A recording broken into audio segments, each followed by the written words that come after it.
E hoje, gente, no nosso quadro aqui de saúde, nós vamos falar sobre leucemia. Quem está aqui com a gente é a doutora Sara Rigo, né? Ela que é hematologista do CEON, lá do hospital, né? Então ela vai falar um pouquinho pra gente sobre esse assunto. Se você aí de casa tem alguma dúvida, quer saber sobre esse assunto, também pode interagir com a gente através do nosso WhatsApp, que é o 4599254747.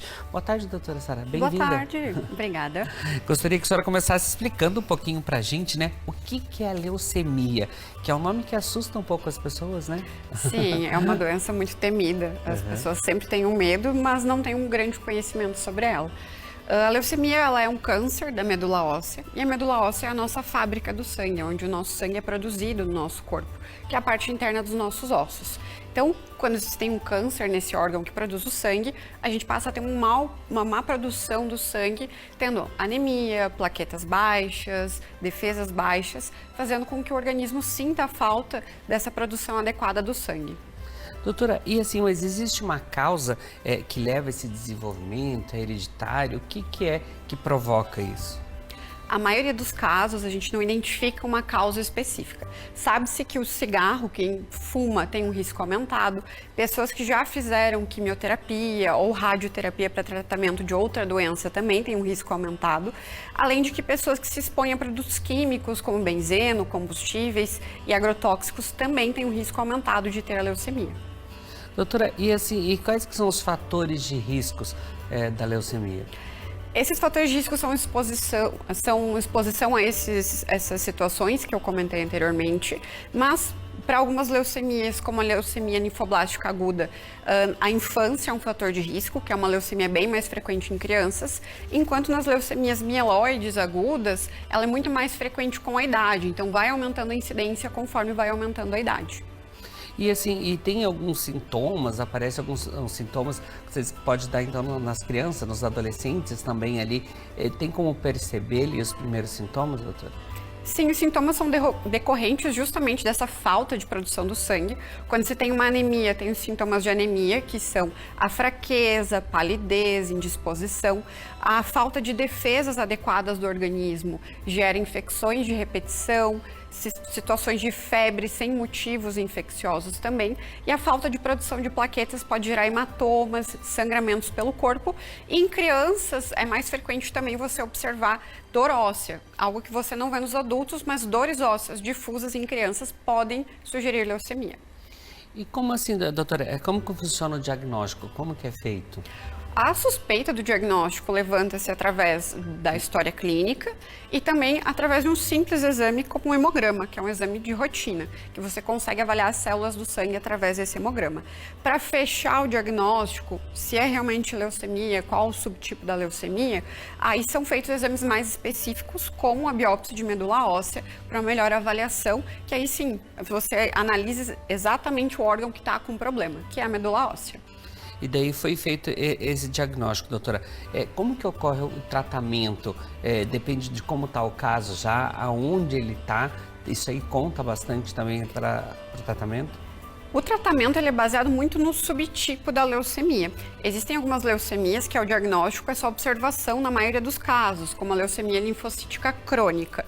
A leucemia mieloide crônica, o tratamento é feito com comprimidos, de forma contínua, mas comprimidos que o paciente vai tomar todos os dias vão resolver o problema dele.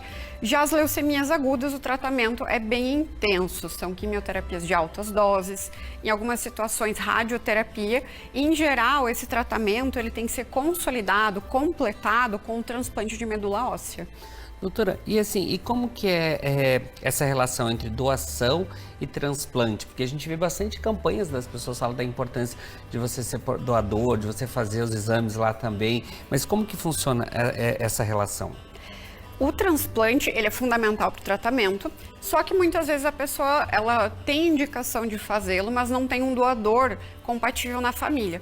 Esse doador, em geral, para ser 100%, ele tem que ser irmão de mesmo pai e mesma mãe, e os pais vão ser 50% compatível. Porém, se você não encontra nenhum desses familiares, um doador potencial, passa-se a procurar para o registro brasileiro de medula óssea e também o registro internacional. O Brasil ele conta com o REDOME, que é o registro de doadores de medula, que ele fica no INCA, e ele tem ali o registro de todo mundo que foi até o hemocentro e se candidatou a ser um doador de medula. Essa compatibilidade, ela varia de 1 a cada 100 mil ou 250 mil, dependendo da população. Então, não é comum encontrar alguém compatível. Então, quanto maior o número de doadores a gente tiver nesse banco, mais fácil vai ser achar uma compatibilidade para quem está precisando dessa medula. Doutora, e assim, essas chances de cura, quais que são feito o transplante ali? Porque você falou, como você falou, né? Pode ser de alguém familiar ou alguém que está lá no banco de doação lá. E qual que é a possibilidade ali da cura? Nas leucemias agudas, o primeiro passo é atingir uma resposta adequada, zerar a doença na medula óssea com o tratamento de quimioterapia. E o transplante ele age como uma consolidação dessa resposta.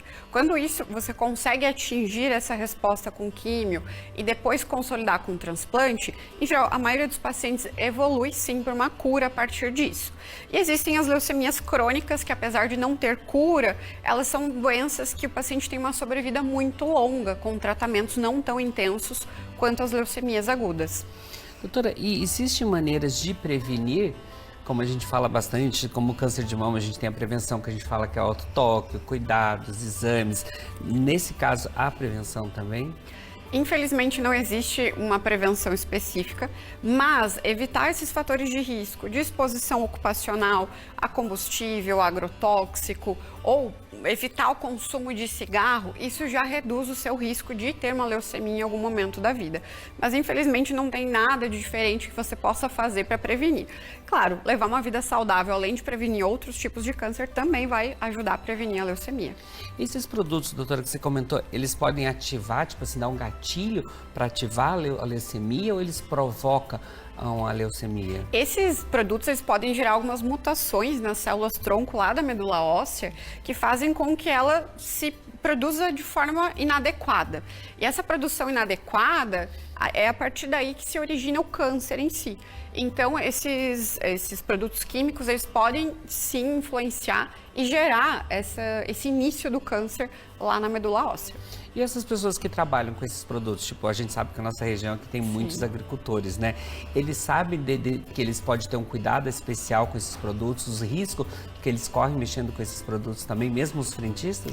O ideal é sempre, na agricultura, existem já, é bem disseminado o uso de EPIs, dos equipamentos de proteção individual, e que não só para evitar uma intoxicação aguda, como a maioria das pessoas pensa que ele é utilizado, mas também para prevenir esse risco a longo prazo do desenvolvimento de algum tipo de câncer, principalmente a leucemia. Os frentistas, eles também correm esse risco. O ideal é sempre usar proteção, como luvas, evitar o contato direto com combustível e nos exames ocupacionais ser feito um hemograma, que é esse exame para rastreamento de leucemia. Doutora, e assim, e como que a pessoa pode se tornar um doador? Eu lembro que eu estava passeando numa feira em Curitiba, na feirinha do Lago da Ode, e tinha uma equipe lá especializada pedindo para a gente fazer os exames lá na hora, com uma agulha e tal, e daí você podia se tornar um doador. Mas as pessoas que estão assistindo a gente aí, de 80 municípios, né? Como que eles podem ser um doador de medula? Caso você deseje ser um doador de medula óssea, você tem que ter boas condições de saúde, ter até 35 anos até o cadastro. Claro, pode doar a medula depois dos 35, mas para o cadastro tem que ter até 35 anos. E estar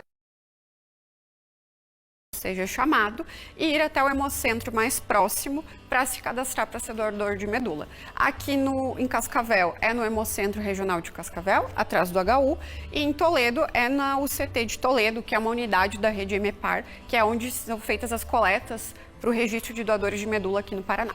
Aí, ó, gente, vamos ajudar, né, essas pessoas aí que precisam também participar, ficar nesse banco aí, como ela falou, né, que fica lá e eles tentam achar a pessoa compatível para fazer. Não vai fazer falta, né, doutor, isso daí, não. E você vai estar ajudando alguém a ter vida novamente, né? Com certeza, vai ajudar alguém a atingir a cura de uma doença que é tão agressiva. Doutora, obrigado, gratidão por vir essa tarde falar um pouquinho aqui com a gente. Leva um abraço lá para a equipe do SEONC, que sempre está à disposição e ajuda a gente nessas pautas também. Gratidão. Eu que agradeço por poder participar.